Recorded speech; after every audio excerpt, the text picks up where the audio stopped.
Alors, je suis Karine Lacmont, je suis attachée de conservation au département moderne et contemporain.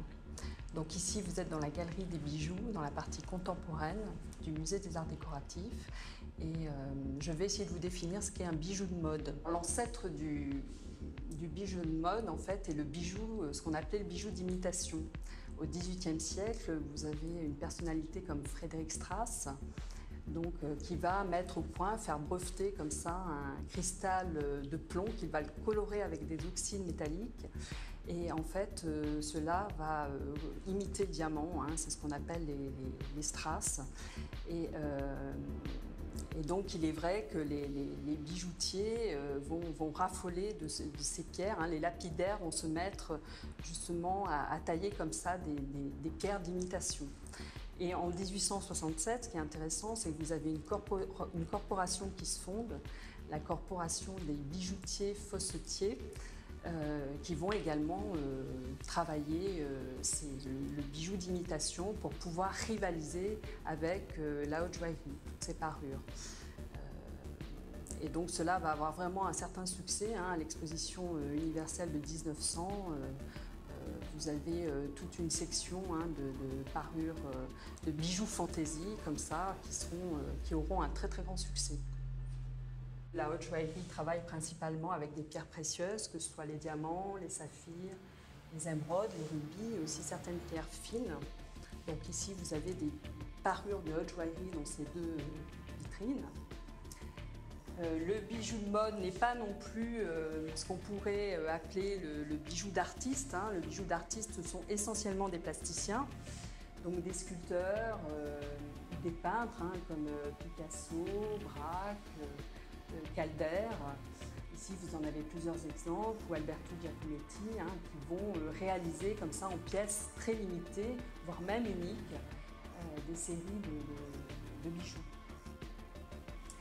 Et enfin, le bijou de mode n'est pas non plus associé au monde de la création contemporaine.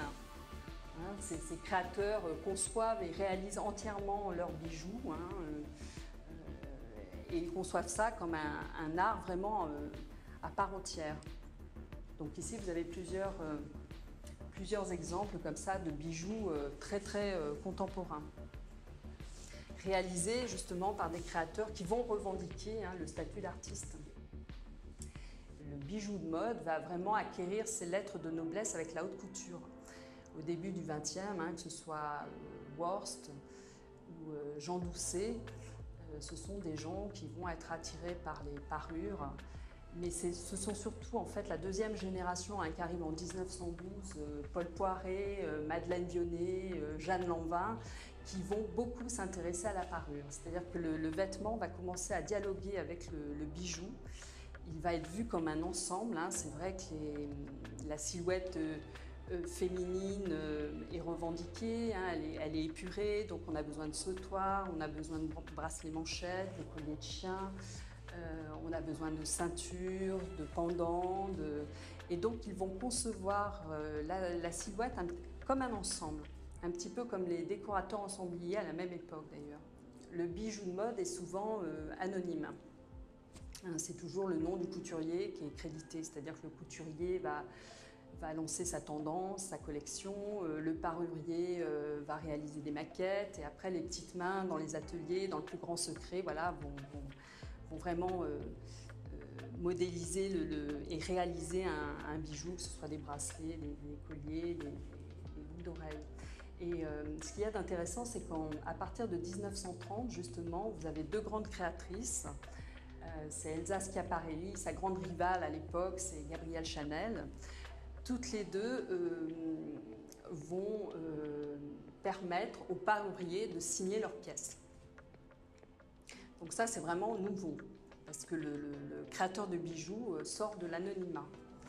Et donc ici, vous avez plusieurs pièces de Jean Schlumberger. Il dessine également ses peignes hein, émaillés. Vous avez ici le peigne champignon, le peigne cheval, et ici le peigne roi mage. Il a vraiment su saisir l'univers d'Elsa Schiaparelli, hein, qui adorait tout ce qui était fantaisie, surréalisme. Voilà. Donc, Contrairement peut-être à